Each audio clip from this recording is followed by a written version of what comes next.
किसी समय की बात है। एक गांव में एक किसान था। उसकी एक बेटी थी। उसका नाम चंपाकली था। वह खूब चालाक और चतुर थी। एक दिन किसान अपने खेतों में बुवाई कर रहा था। तभी अचानक उसकी कुदाल किसी ठोस चीज से टकराई। किसान ने जब उस चीज को उठाया और उसे झाड़ा पोंछा तो उसे समझ में आया कि वह चीज तो ठोस सोने की बनी एक छोटी सी ऊखल है। किसान भोला भाला और स्वामी भक्त था। उसने सोचा, ऐसी कीमती चीज तो बस राजा के महल में ही होनी चाहिए। इसका मेरी झोपड़ी में क्या काम। मैं ये राजा साहब को ही भेंट कर दूंगा, शायद बदले में मुझे कुछ धन मिल जाए। यह सोचकर वह ऊखल लिए घर की ओर चल दिया। जब वह घर पर पहुंचा तो उसने सबसे पहले उसे चंपाकली को ही दिखाया। फिर किसान ने उसे राजमहल जाने का अपना इरादा बताया। पिता की बात सुनते ही वह बोली, पिताजी, इसमें कोई शक नहीं कि यह ओखली बहुत खूबसूरत है, पर अमीर लोग नकचढ़े होते हैं। राजा इसमें जरूर कोई न कोई खोट निकालेंगे। हो सकता है आपको लेने के देने भी पड़ जाएं। किसान बोला, अच्छा मेरी बुद्धू बिटिया रानी, जरा मुझे भी तो बताओ, इसमें क्या खोट है। महाराज, इसमें क्या ही कमी निकालेंगे। चंपाकली बोली, देखना पिताजी, महाराज कहेंगे दिखने में है कमाल की खूबसूरत बड़ी है यह ऊखल, पर बताओ तो ये मूर्ख इंसान, किधर गया इसका मुसल। किसान ने कहा, हमारा राजा कभी ऐसा नहीं बोलेंगे। तुम क्या उसे भी अपनी तरह बेअक्ल समझती हो। किसान ने ओखली एक थैली में डाली और चल पड़ा राजमहल की ओर। पहरेदारों ने पहले तो उसे रोका, लेकिन जब उसने राजा को उपहार देने की बात कही तो उसे दरबार में लेकर चले आए। दरबार में किसान ने राजा से कहा, अन्नदाता, मुझे अपने खेत में बुवाई करते समय यह ठोस सोने की सुंदर ओखली मिली है। मैं यह मानता हूँ कि यह केवल आपके महल में ही अच्छी लगेगी, इसलिए मैं यह आपको भेंट करना चाहता हूँ। आप मना मत करिएगा। राजा ने ओखली हाथ में पकड़ी, उसे हर ओर से घुमा फिरा कर देखा, फिर सिर हिलाते हुए बोले, दिखने में तो कमाल की खूबसूरत बड़ी है यह ऊखल, पर बताओ तो ऐ किसान, किधर गया इसका मुसल। हूबहू चंपाकली के ही शब्द राजा ने दोहरा दिए थे। बस किसान को मूर्ख इंसान नहीं कहा, क्योंकि राजा की भाषा में एक मर्यादा होती ही है। किसान अपने पर काबू न रख सका। उसने अपने माथे को ठोकते हुए कहा, हे भगवान, बिल्कुल वही शब्द, उसने भी तो यही कहा था। राजा ने उत्सुकता से किसान से पूछा, किसने यही कहा था। किसान बोला, गलती माफ करें सरकार, मेरी बेटी चंपाकली ने कहा था कि राजा साहब ऐसा ही कहेंगे। आपने एकदम वही कहा है। मैंने तो उसकी बात एक कान से सुनकर दूसरे कान से निकाल ही दी थी। राजा ने कहा, ऐसा लगता है कि तुम्हारी बेटी बहुत चालाक है। मैं उसे परखना चाहता हूँ कि आखिर वह कितनी चतुर है। फिर राजा ने अपने एक सैनिक से एक कपास की पूड़ियां मंगवाई और कपास की पूड़ियां किसान को देते हुए बोला, यह कपास अपनी बिटिया के पास ले जाओ और उससे कहो कि जल्द से जल्द मेरी फौज के सैनिकों की एक टुकड़ी के लिए कमीजें इस कपास से सूत काट कर, बुनकर, सिलकर भेज दे। सैनिकों को कमीजें जल्द से जल्द चाहिए। किसान यह सुनकर स्तब्ध रह गया, पर वह करता भी क्या। राजा से बदतमीजी तो हो नहीं सकती थी। उसने चुपचाप कपास की पुड़िया थैले में डाली और राजा को सलाम ठोक कर वहां से घर की ओर चल पड़ा। ओखली के बदले किसी उपहार की आशा तो बेकार ही थी। सजा नहीं मिली, यही बहुत था उसके लिए। घर पहुंचकर वह बेटी से बोला, बेटी चंपाकली, तुम्हारे बुरे दिन आ गए। ऐसा कहकर उसने अपने थैले से कपास की पुड़िया निकालकर उसे पकड़ा दी और सारी बात बता दी। चंपाकली बोली, पिताजी, आप तो बेबात ही घबरा जाते हैं, थोड़ा सोचने तो दीजिए कि क्या करना है। चंपाकली ने कपास की पुड़िया ली और उनमें से कपास निकालकर पटक पटक कर झाड़ने लगी। जैसा कि आप लोग भी जानते हैं, अगर कपास चाहे कितनी भी कुशलता से ओटी गई हो, एक आध बिनौले तो उसमें छूट ही जाते हैं। झाड़ने पर कपास में से 2 बीज नीचे गिर पड़े। चंपाकली ने उन्हें उठा लिया और जाकर दोनों बीज अपने पिता को देते हुए बोली, पिताजी, आप सीधे महल वापस जाइए और राजा से मेरा संदेश कहिए। मुझे उनकी चुनौती स्वीकार है, बस मुश्किल ये है कि मेरे पास चरखा और करघा नहीं है। मैं सूत कैसे कातूंगी और कपड़ा कैसे बुनूंगी। इन बीजों के खोल से वे चरखा और करघा बनवा कर भेज दें। जैसे ही ये दोनों चीजें बनवा देंगे, उनका काम हो जाएगा। बेचारे किसान की राज दरबार में जाने की हिम्मत नहीं हो रही थी, पर चंपाकली उसके पीछे ही पड़ गई। झक मारकर वह दरबार में जा पहुंचा। किसान की बातें और चंपाकली की मांग जानकर राजा की समझ में आ गया कि चंपाकली बहुत चालाक और बुद्धिमान है। उसने किसान से कहा, तुम्हारी यह बेटी बहुत चतुर है, मैं उससे मिलना चाहता हूँ। तुम उसे राजमहल आने को कहो, मैं उसके साथ बातें करना चाहता हूँ। लेकिन याद रखना, जब वह महल में आए, वह न तो कपड़े पहने हो, न ही बिना कपड़ों के हो। न तो वह भूखी आए, न भरे पेट, न तो घोड़े पर आए, न ही किसी सवारी पर, और पैदल भी न हो। न तो रात में आए और न ही दिन में। यदि वह इन शर्तों को पूरी किए बिना आई तो मैं तुम दोनों बाप बेटी के सिर कलम करवा दूंगा। याद रहे, हर आज्ञा का पालन होना ही चाहिए। किसान बेचारा बड़े टूटे मन से घर लौटा। मौत जैसे उसकी आंखों के आगे नाच रही हो। जब चंपाकली ने पूरी बात सुन ली तो बड़ी बेफिक्री से बोली, पिताजी, मैं सब कर लूंगी, आप बस मेरे लिए एक मछली पकड़ने का जाल ले आइए। अगले दिन चंपाकली ने शाम के समय अपने आप को जाल में लपेट लिया। इस प्रकार वह न तो निर्वस्त्र रही और न ही उसने कपड़े पहने। 2 मुट्ठी चबेना खाया, न पेट भरा न भूखी रही। एक बकरी को बाड़े से निकाला और उसकी पीठ पर एक गद्दी रखकर इस तरह बैठी कि एक पैर जमीन पर लगा रहे और एक ऊपर उठा रहे। इस प्रकार न वह सवारी पर थी, न घोड़े पर, और न ही पैदल जा रही थी। इसी रूप में वह शाम के समय में राजमहल पहुंच गई, जब न दिन था और न रात ढली थी। महल के पहरेदारों ने उसे पागल समझकर रोकना चाहा, पर जब उन्हें मालूम हुआ कि वह राजा के हुक्म से ही इस तरह आई है, तो उसे तुरंत भीतर तक पहुंचा दिया गया। राजा के दरबार पहुंचकर चंपाकली बोली, महाराज, आपकी आज्ञा के मुताबिक मैं आपके सामने हाजिर हो गई हूँ। चंपाकली को देखते ही राजा बेतहाशा हंस पड़े और बोले, चतुर चंपाकली, तुम तो बिल्कुल वैसी लड़की हो जिसकी मुझे तलाश थी। मैं तुमसे ही शादी करूंगा और तुम्हें अपनी रानी बनाऊंगा। बस एक शर्त जो तुम्हें माननी होगी कि तुम राज्य के मामलों में कभी दखल नहीं दोगी। बोलो, क्या तुम्हें मंजूर है? चंपाकली बोली, मैं जल्दी ही आपको इसका जवाब दे दूंगी। इतना कहकर वह वहां से आज्ञा लेकर चली गई। राजा को उसकी बुद्धि से पता चल गया था कि चंपाकली उससे अधिक सयानी है, इसलिए उसने ऐसी शर्त रखी थी। घर पहुंचकर उसने किसान पिता को यह खबर दी तो किसान बोला, यदि राजा की इच्छा तुमसे शादी करने की है तो तुम उसका विरोध तो कर नहीं सकती। आखिर वह राजा है। लेकिन तुम्हें हमेशा सावधान रहना होगा, क्योंकि जो आदमी मनचाहा तुरंत पाना चाहता है, वह अनचाहा तुरंत छोड़ना भी तो चाहेगा।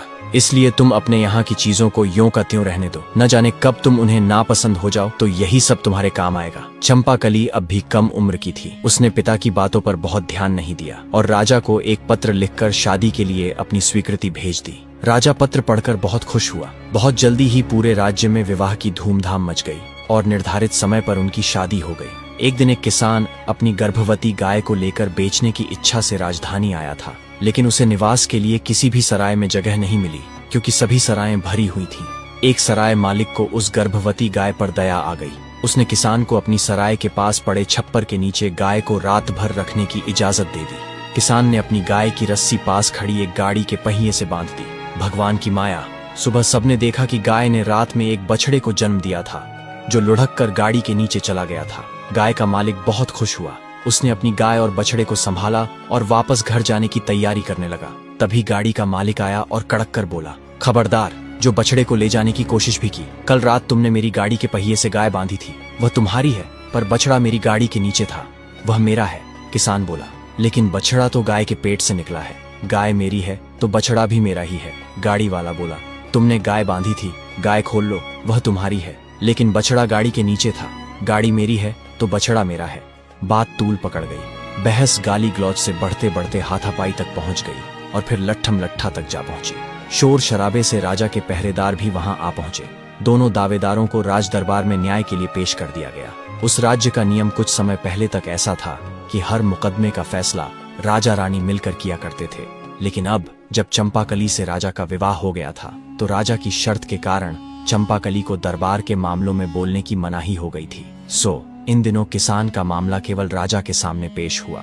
दोनों पक्षों की बात सुनकर राजा ने निर्णय दिया, बछड़ा तो गाड़ी वाले का ही है, क्योंकि वह गाड़ी के नीचे था, और बछड़ा इसी गाय का है, इसमें कोई शक नहीं, लेकिन इसका कोई चश्मदीद गवाह नहीं है। इस फैसले से गाय वाले किसान को बहुत दुख और निराशा हुई।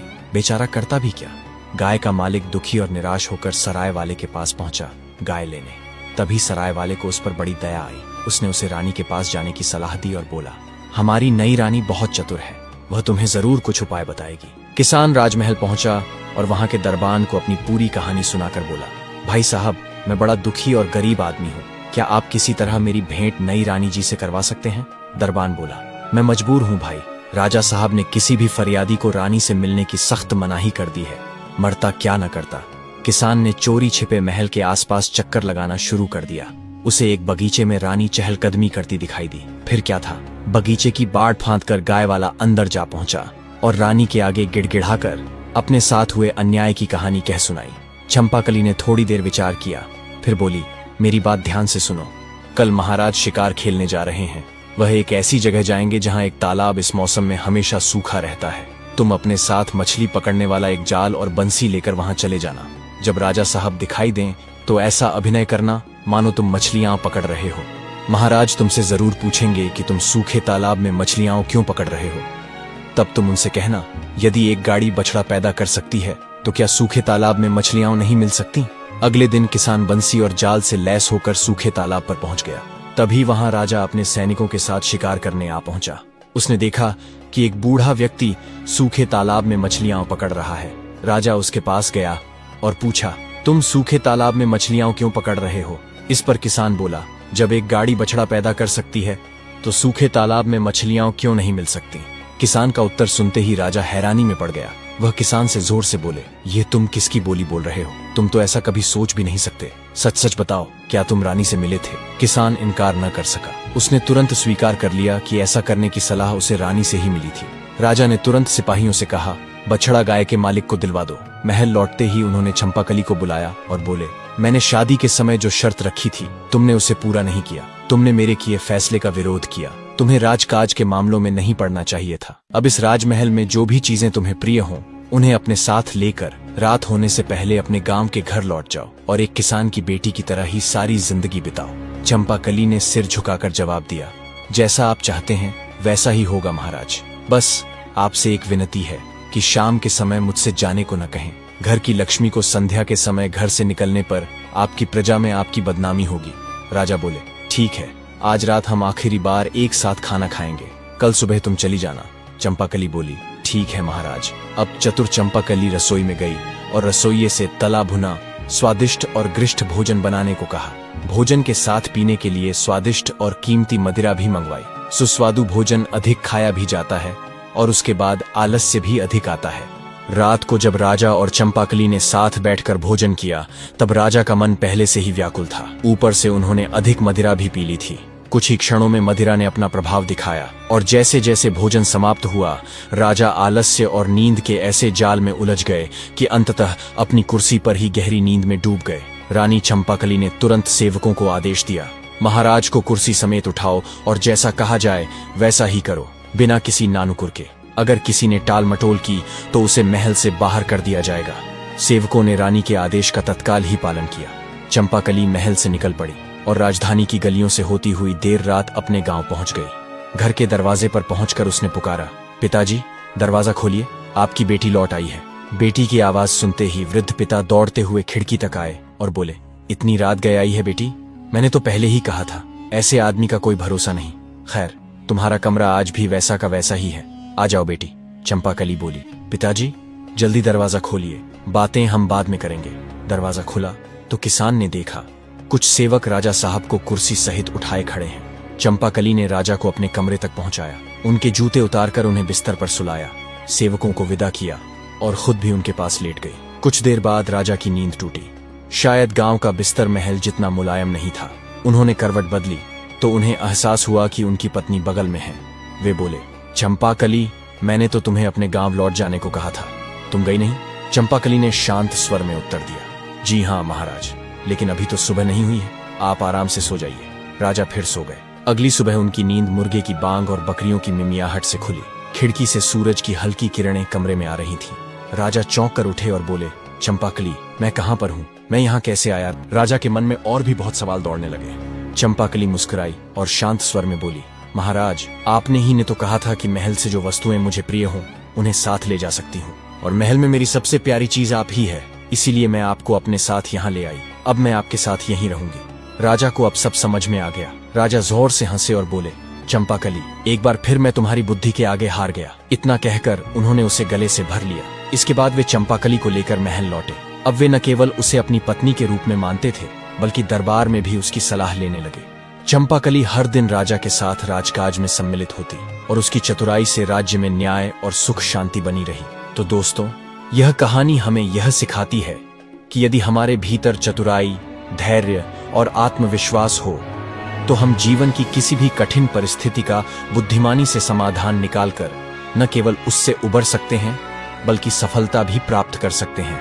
हमें उम्मीद है कि आपको हमारी हर कहानी की तरह ये कहानी भी पसंद आई होगी। ऐसी और भी कहानियां देखने के लिए हमारे चैनल को जरूर सब्सक्राइब करें। धन्यवाद।